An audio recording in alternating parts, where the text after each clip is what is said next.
Well, hello. Welcome to my favorite panel today on taking care of ourselves. We have um, the most beloved wordsmiths on this panel. My name is Jamaica Gilmer, and I'm several things, among them a hope architect, founder of the Beautiful Project, proud mommy.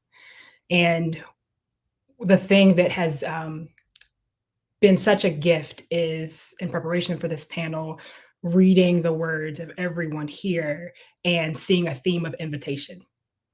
So I'm going to borrow from one of my favorite people in the world, Dr. Bianca Williams. She has a move when she facilitates a panel and she introduces folks with their own words. So that's what I'm going to do today to usher us into this time of storytelling. Minda Harts, author of Right Within: How to Heal from Racial Trauma in the Workplace. Healing can be messy, it can be complicated, but I am here to be your guide, your sister friend, and your mentor as we uncover a freedom that the women who came before us never experienced. We have the unique opportunity and privilege to choose a path toward healing. We owe this to ourselves and to future generations of women of color who need to know that healing is possible for them too. Dr. Joy Harden Bradford, author of Sisterhood Heals. There will never be a time for us as Black women where the knowing glance of warm embrace of a sister does not offer a healing balm in a world that is often hostile and abrasive. This has become even clearer to me in the past few weeks when the stories of so many high-profile Black women have served as a magnifying glass for the pain that so many of us experience that feels largely ignored and minimized by others. Sisterhood Heals is a tribute and love letter of our bonds, my love letter to Black women and the transformative nature of our sisterhood. Dr. Inger Burnett Ziegler, author of Nobody Knows the Trouble I've Seen: The Emotional Lives of Black Women. In the pages to come, it is my intention to honor and celebrate the strong Black woman and also help us to take the necessary steps to be emotionally and physically well, as the two are intricately entwined. Every strong Black woman holds an untold story, and here we'll begin to reveal the challenges that we face and learn wellness practices to build a community of authentically strong women from the inside out. I invite you to release the suffering that you've been holding on to for so long. I invite you to open your heart and mind.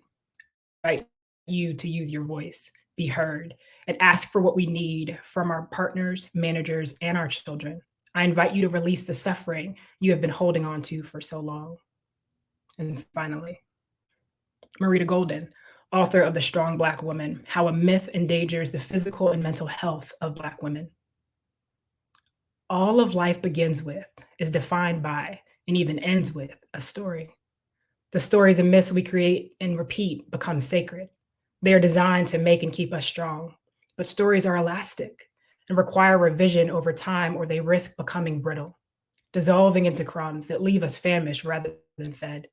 Stories are so powerful because at their core, they are aspirational, codifying what we long to be if we lived in a world where anything was possible. Black women have made ourselves the heroes we dream of. I would love to begin with Minda, um, and ask everyone the same question. We'd love for you to tell us a story, tell us a part of your story that invited you to care for yourself deeply. Yeah, thank you so much, Jamaica. Just honored to be in the presence of so many amazing Black women. Uh, it really was a pivotal moment for me in my career. I spent 15 years in corporate America, and there I was in racially toxic environments, and I started to tell myself that this is just the way it is for Black women. That this is how you navigate, right? That just get your paycheck and be happy. And I realized that being grateful was not on the job description. I had worked really hard to get where I was, and I deserved humanity, dignity, and equity, just like my counterparts. And I remember being so frustrated, Jamaica, that I left a toxic day and went to my car. And when I got to my car, I cried. I cried the tears of my great grandmother. I cried the tears of my grandmother. I cried the tears of my mother because we had all experienced this racialized aggression inside the workplace. And it just became overwhelming for me. And I thought about my dreams and their dreams that had been deferred. And I'm crying and feeling kind of hopeless. And I turn on the radio, and Whitney Houston's "Where Do Broken Hearts Go" comes on the radio. And at this point, I'm laughing because I'm like, God, you have such a funny sense of humor.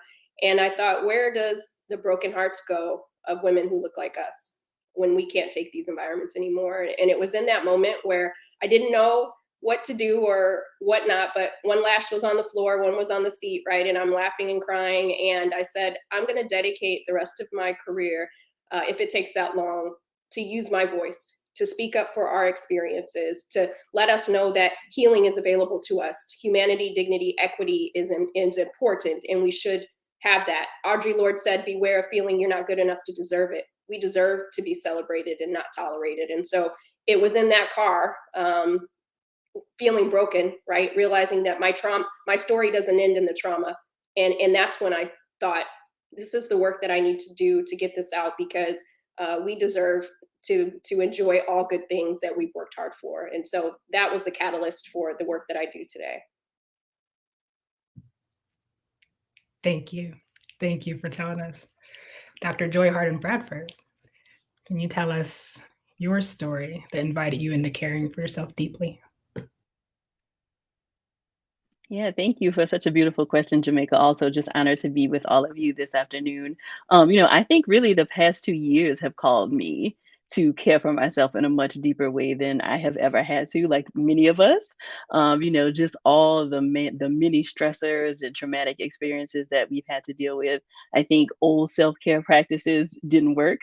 So I've spent a lot of time with my therapist trying to figure out, like, okay, how can I dig deeper? What is this moment calling me to do differently for myself, for my family, for my community? And so this past 2 years, I think, has really called me to care for myself deeper.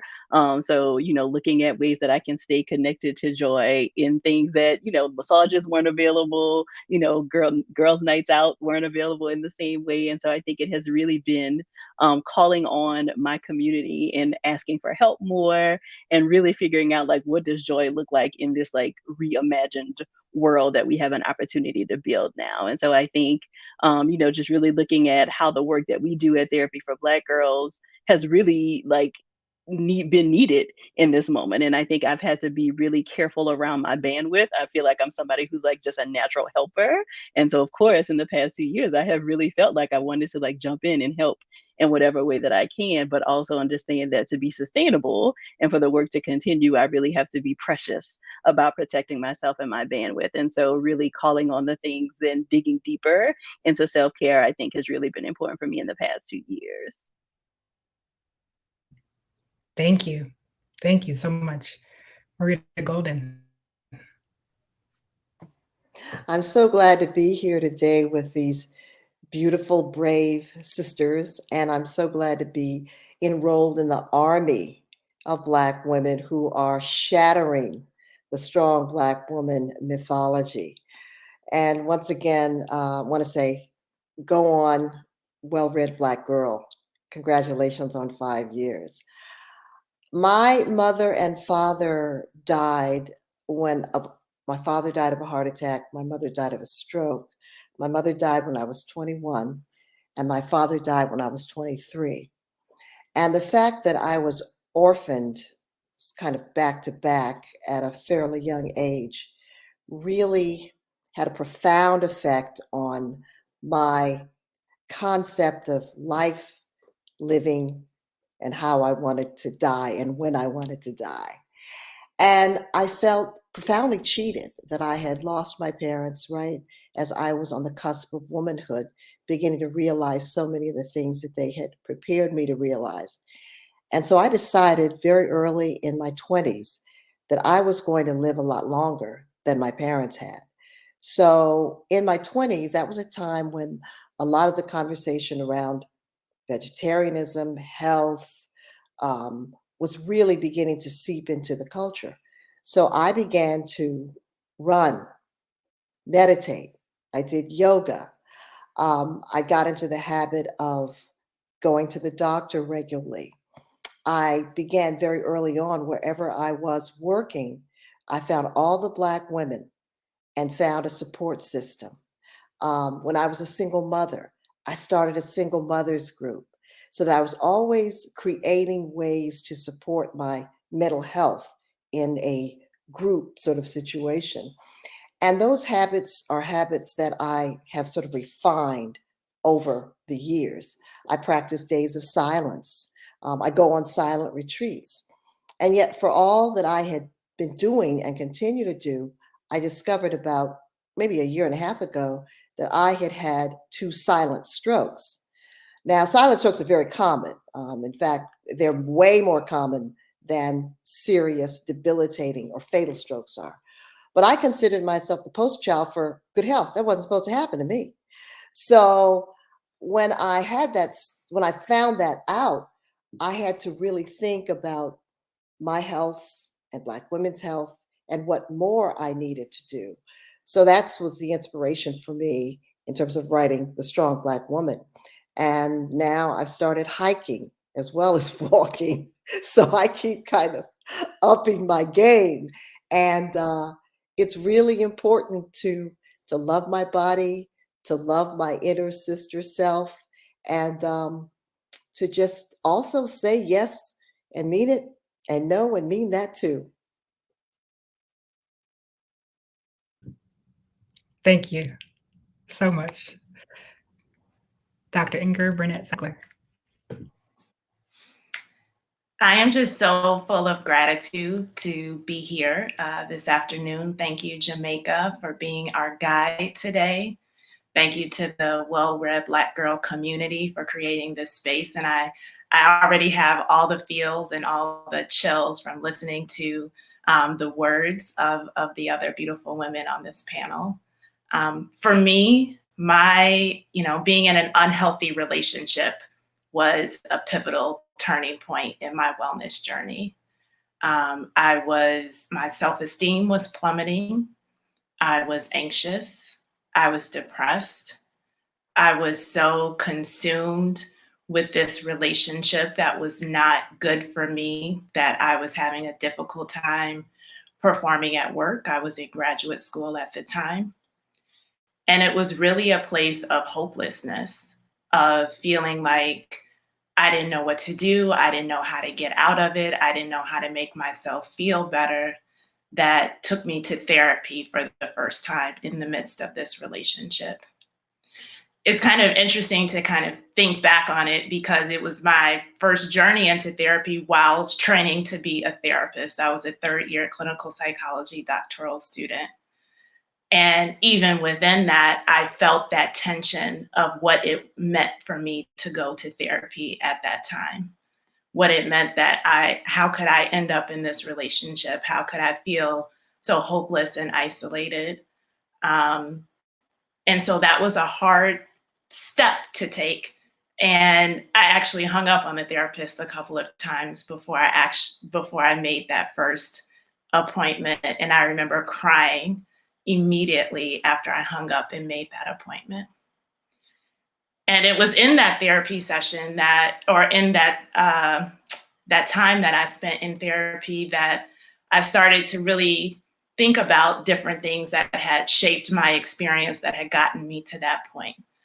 And that's the job of a good therapist, right? Is to help us to examine things in a different way, understand, some of the choices that we've made to get us to a particular point. But it wasn't at that time yet that I left the relationship, but it definitely planted the seeds. And in the months to follow, I started picking up some of the things that I was teaching other people to practice as a part of their self-care. I started exercising more. I started going to yoga more. I started leaning back into my friends because I had isolated and withdrawn from my friends as a part of the relationship. And so I leaned back into them.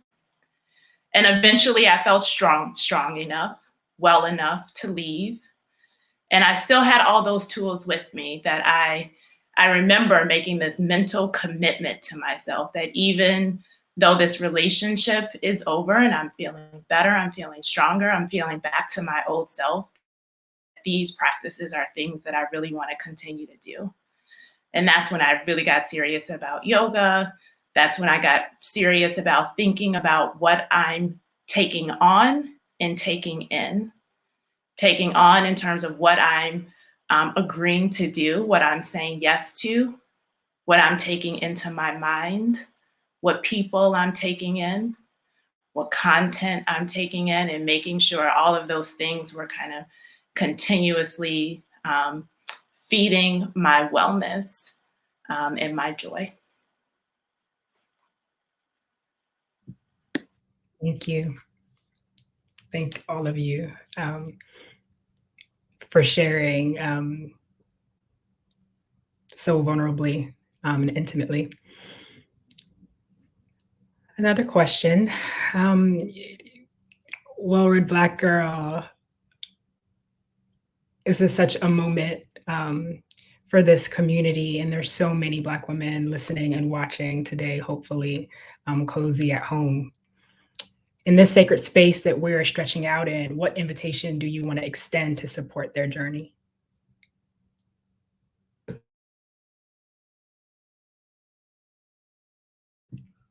Marita Golden. Well, I have three things. The first is say hello to yourself. I think it's very hard often for Black women to get to know their inner soul sister. We are conditioned to always say yes to everyone and question whether we should say yes to ourselves.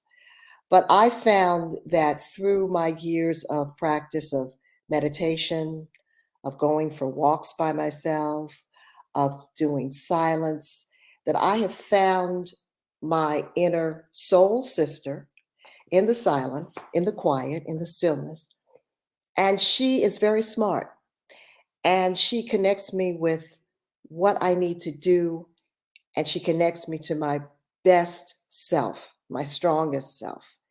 And if we can just find that little space in our home, that little space in a park, that little space in our car, where we regularly separate from others and meet ourselves, there's so much joy and so much wisdom that we can find there. I also really think that learning to say yes and meaning it and no and meaning it, you're going to get pushback, but people will get over it. I think that's one of the most important things we can do for our mental health. And loving our bodies. The number of Black women I know who have great, great health plans, but who don't take advantage of them, who haven't been to the doctor in years, is really kind of frightening. And I think that we have to really love these bodies that do so much for us. Bodies that, even if we're overweight or we've got high blood pressure, they trudge on, they carry us through. So meet your soul sister, say hello to her, take care of your body, and say yes and mean it, and no and mean that too.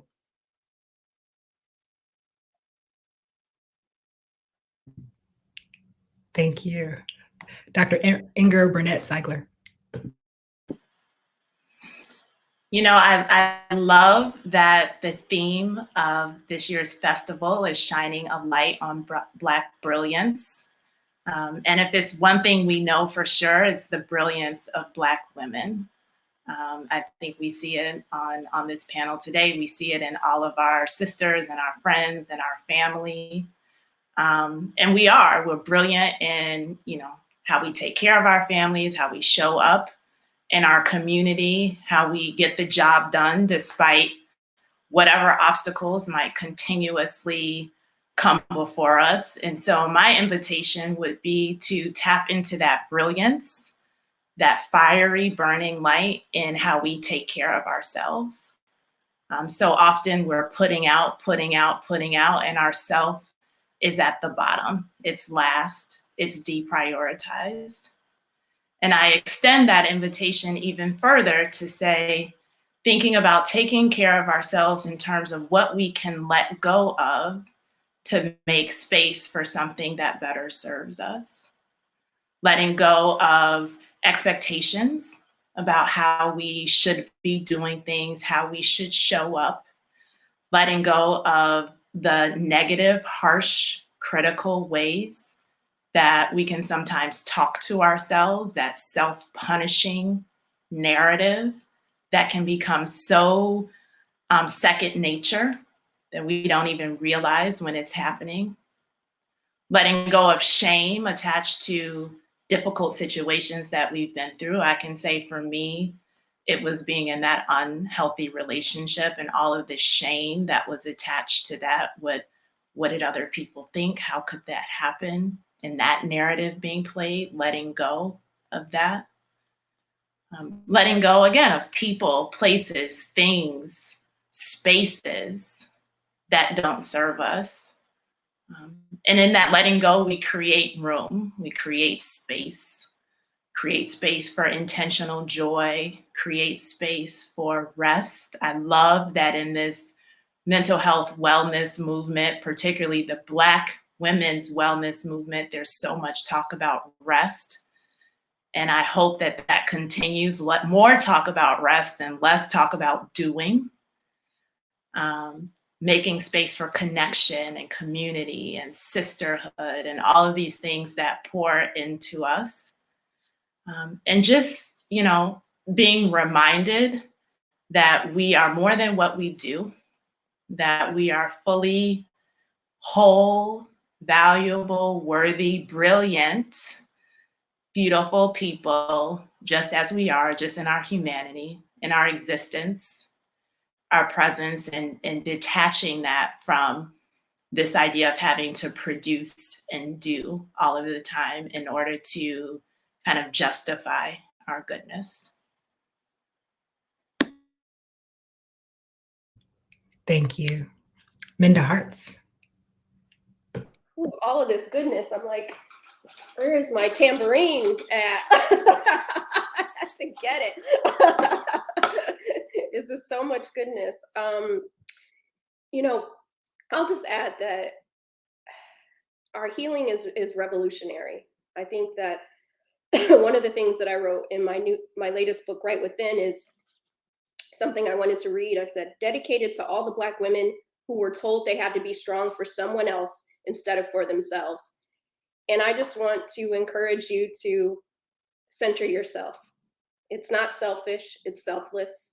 And our healing is necessary to enjoy our lives, right? To give ourselves space. And so what would it look like if you allowed yourself to heal from all the stereotypes, from the tropes, from the expectations? What would it be like to allow yourself to be free? And that's what I love about Well-Read Black Girl and the community, is that we have a space where we can be free. And so I would invite you to heal with us. Healing is not a one-time event, but a lifestyle. I'm committed to my healing each and every day because of the toxicities that I've been exposed to that none of us should have been, right? And so I think it's just important for us to always keep our mental hygiene front and center. As Malcolm X said, by any means necessary. He was talking about a system, right? But I'm not going to allow these systems to impede upon my mental health. And so I would encourage each of us to explore what healing could look like so that we can truly experience freedom. Thank you. Dr. Joy Harden Bradford. I mean, what can I say that these ladies have not already said? Just such powerful, I think, and really important ideas. And I think I would just echo the sentiment of really like dialing into sisterhood. Like when I think about the things that have been restorative for me and like those deep belly laughs and like those communions that it feels like we have when Black women gather, I think that that's life-saving. And so in whatever way that looks, I think it's really important for you to be dialed into a sisterhood and creating that for yourself and creating that for other people. I think it is important to center ourselves, but I also think that nobody takes care of us the way that Black women take care of each other. And so I think making space for community care is also really, really important. And, with so much going on like now, but just always, right? There's always something we can be doing, something that needs our attention. But it really is important to stay connected to like happy things, right? And sometimes we can feel guilty about that because it feels like there's so much pain and suffering in the world. Like, do I really have a right to be healthy or happy? But you do. And that is what allows you to kind of wake up and fight another day, is like staying connected to the things that are joyful.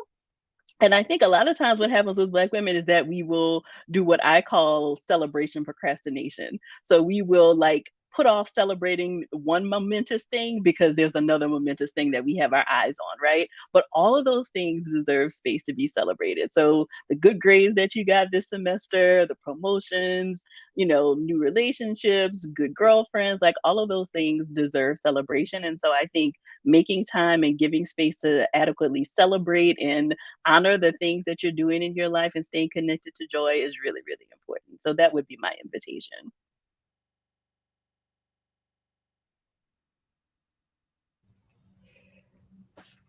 That is perfect. Thank you all for this. I knew that I would get my whole life by just coming and holding space to listen. We have some time for a few questions. So I'll pose one. What music do you take in as a part of your wellness? Anyone?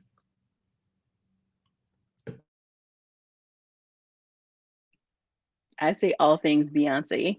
So that is my go-to list for like these random dance parties I have in the middle of my kitchen. Well, Beyonce and Solange, I think, because I feel like they are like two different sides of the spectrum, right? So Solange, I really feel like, especially with her last album, really gave us like a balm for like all of the hurt. And then Beyonce is just good for like getting your confidence and your self-esteem up and getting you moving. So that would be my playlist. I'll second Beyonce. Get my mind right going into the office, make me feel like I can do it. I can deal with all the shenanigans coming my way. So I second that. Well, I'm always a fan of Beyonce. I mean, breakfast, lunch, and dinner, but I'll also add Drake. Certified Lover Boy is like on heavy rotation. There's a line from Champagne Poetry: live so much for others, don't remember how I feel. And this is basically about centering ourselves, right? What is it that we want, and what is it that we feel is important as Black women? So Champagne Poppy is getting all the play at the Hearts household. Beyonce forever. I love it. I co-sign. Another question. Would you all be able to share the ways that we can reach out to get resources or information for Black women looking for the right therapist?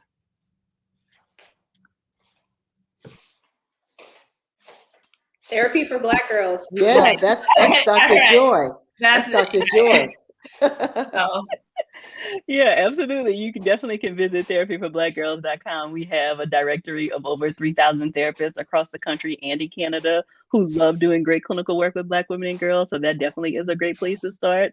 But also making sure that you use your insurance, like Marita mentioned, right? So a lot of us have insurance plans and mental health is covered. And sometimes you have what is called an EAP, where your employer will actually pay for several sessions of therapy without it like going against your health insurance.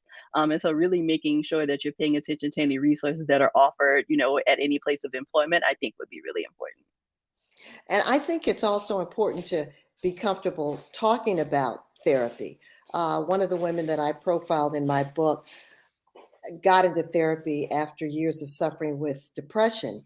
And she became very, very comfortable with talking about it among her friends.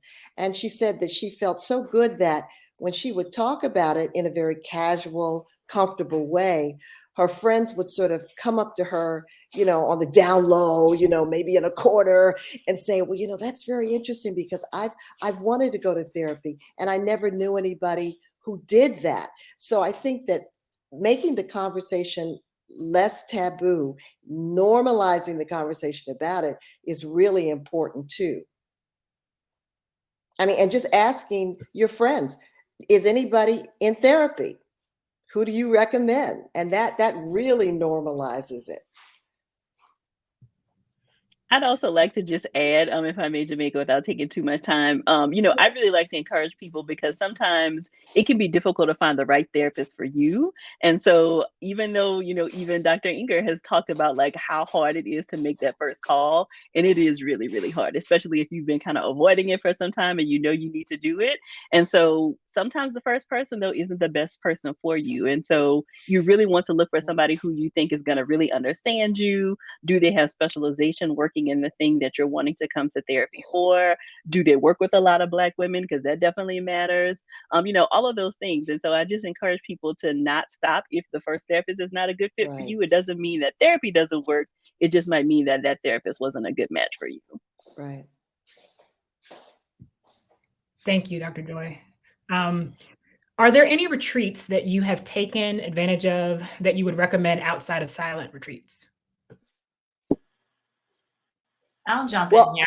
oh, good. Good. Good.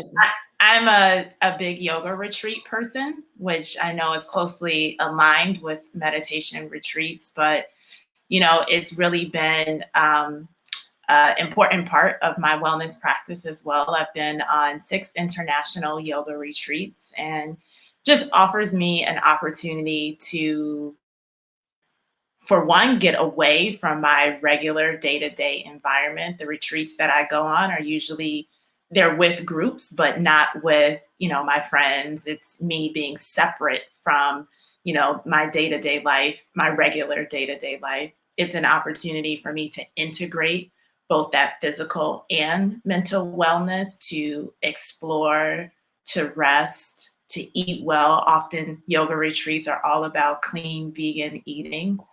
And to be in a new environment. So I would say yoga retreats are big for me. And additionally, more locally, Kripalu has a lot of retreats that are around, various aspects of wellness, meditation, all the different forms of mind and body health approaches that I've also found be incredibly beneficial as well.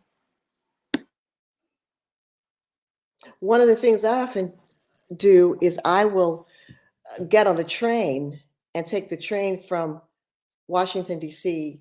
to New York. And I'll get on the quiet car.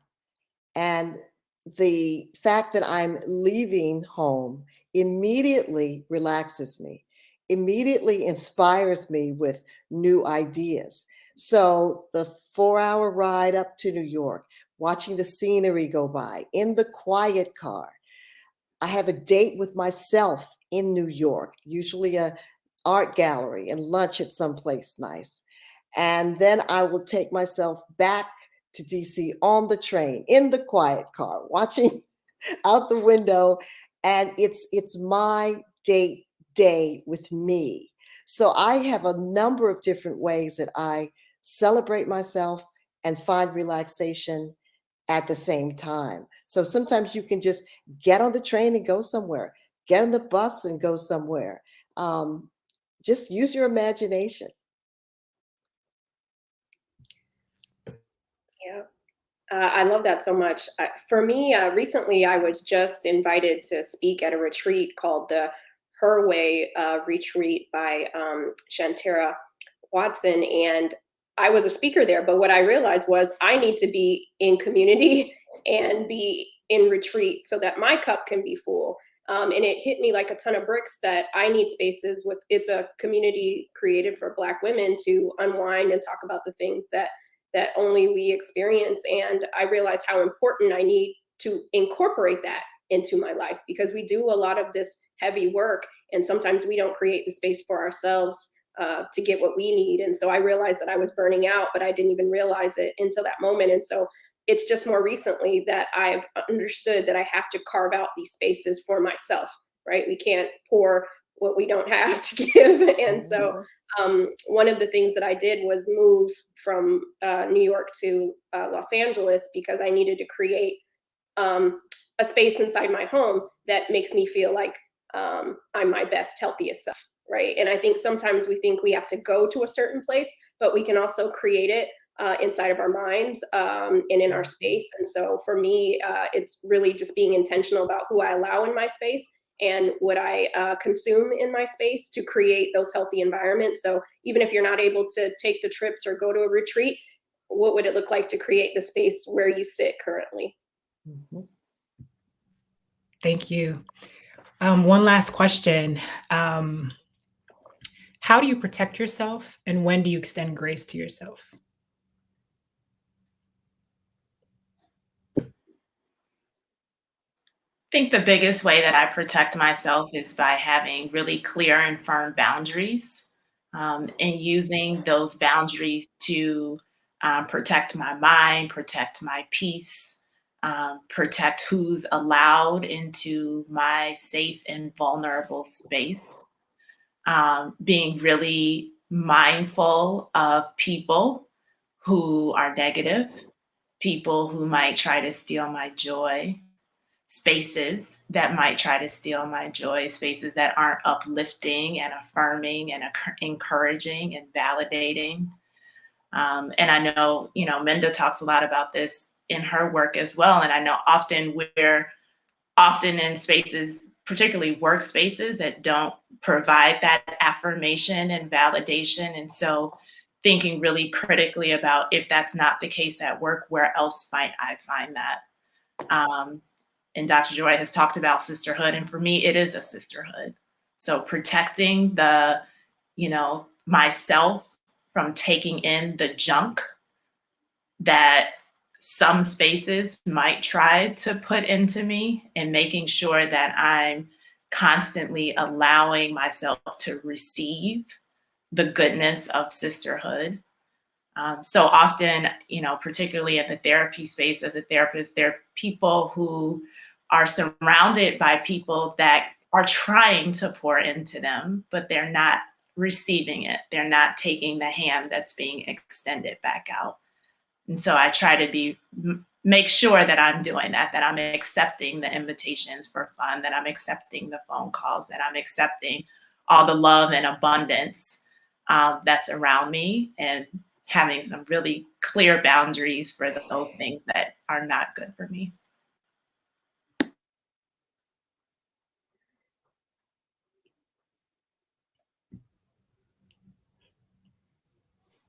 Does anyone else want to speak to that?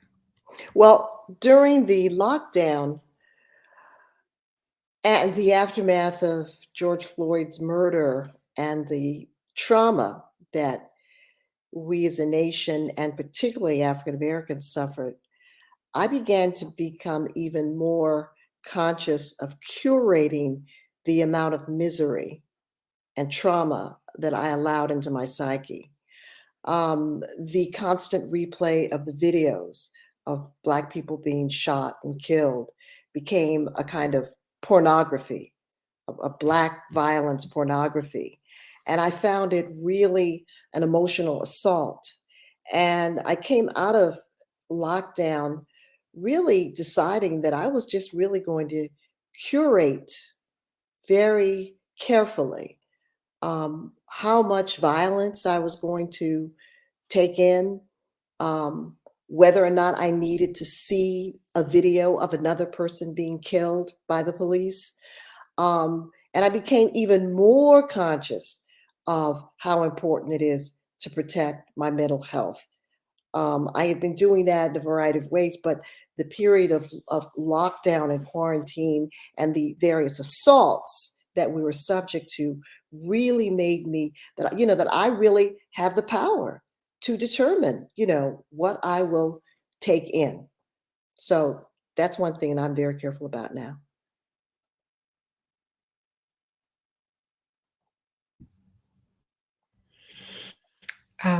So many of the folks listening, the encouragement around having a therapist and continuing to try to find one really resonates, and I want to echo, you know, how powerful the advice and reflections you've given are, because you can't always find someone the first time, and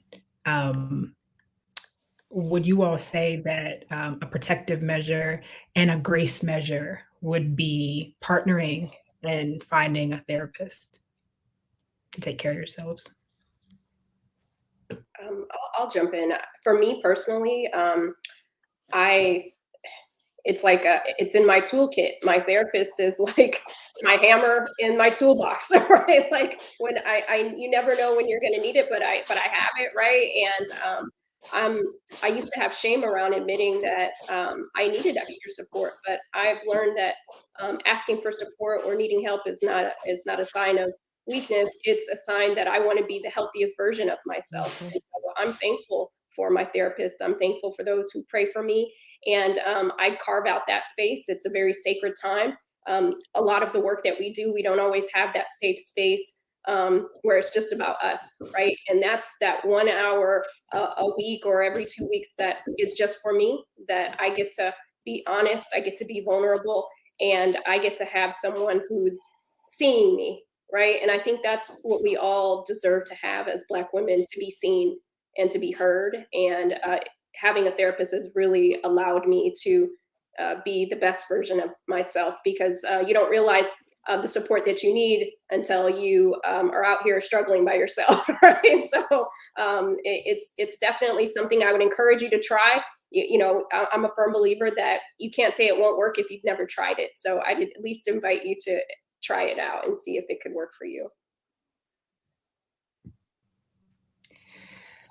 I am so grateful. Oh, Dr. Joy, go ahead. No, I was just gonna No, say, no, you go. I love that.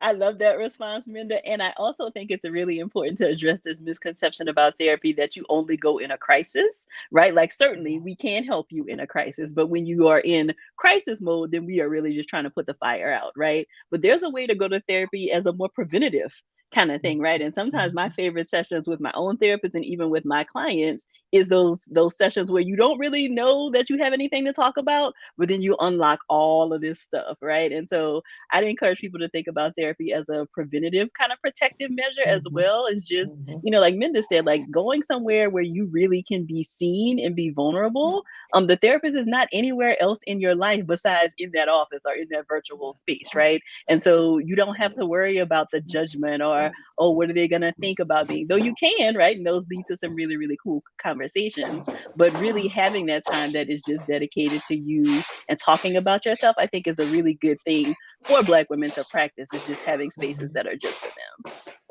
Mhm. Definitely. Thank you, Dr. Joy. Thanks to all of you for treasuring us this way and sharing of yourselves. And I am grateful, and I know everyone listening is. Congratulations to the whole Royal Red Black Girl community team, and to Glory. You all need to go buy all the books from these women. I've read them, and I got my life. Deeply, deeply grateful. That's a wrap. We did it. Thank you. Thank you.